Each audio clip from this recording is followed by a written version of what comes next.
বন্ধুরা, বাঙালিদের সবথেকে প্রিয় মিষ্টি হচ্ছে রসগোল্লা। তাই আজ রসগোল্লার রেসিপি নিয়ে হাজির হলাম।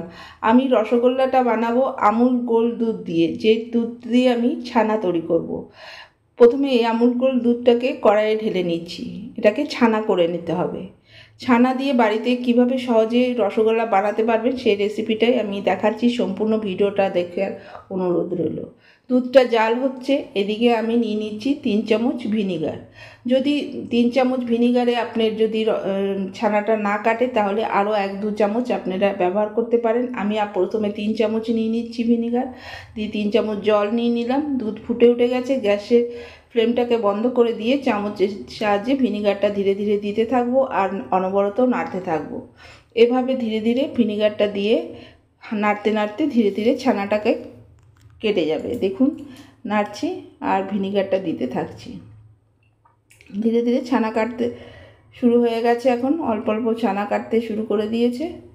এভাবে আমি ছানাটা কেটে নিলাম। ইচ্ছে হলে আপনারা আরেকটু ভিনিগার দিতে পারেন যদি ছানাটা না কাটেন পুরোপুরি।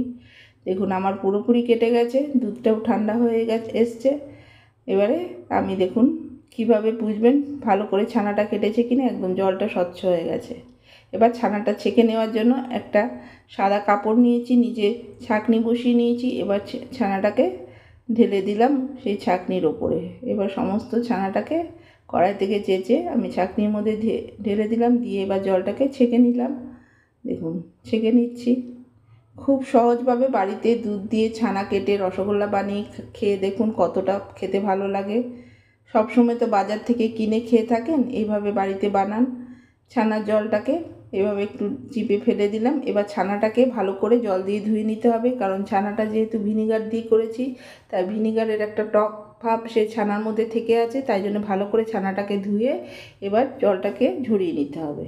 জলটাকে ভালো করে চিপে ফেলে দিতে হবে, আর খুব বেশি চিপবো না ছানাটা একদম।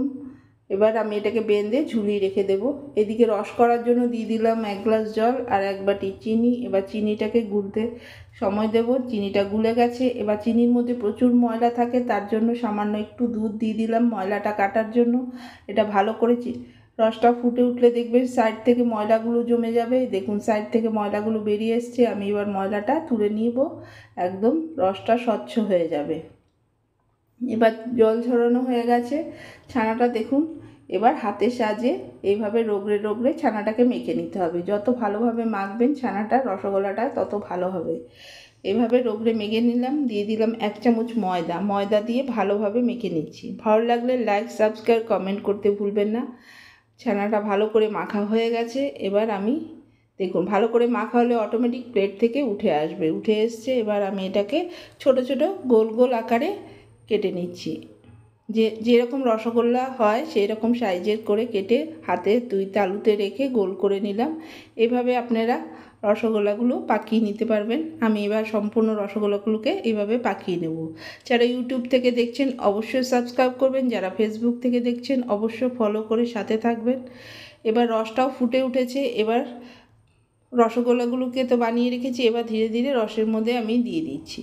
রসের মধ্যে দিয়ে দিলাম সমস্ত রসগোল্লাগুলোকে, দিয়ে চামচের সাহায্যে হালকা হাতে একটুখানি নাড়িয়ে চাড়িয়ে নিলাম। নিয়ে এটাকে 5 মিনিটের জন্য হাই ফ্লেমে ঢেকে দেব।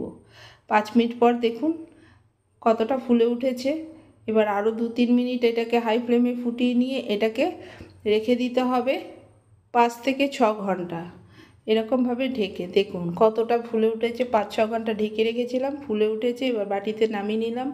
ভালো লাগলে অবশ্যই কমেন্ট করে জানাবেন আপনাদের কেমন লাগলো। আর যারা রসগোল্লা খেতে ভালোবাসেন অবশ্যই ট্রাই করে দেখুন, খুব ভালো হবে। ভালো থাকুন, সুস্থ থাকুন।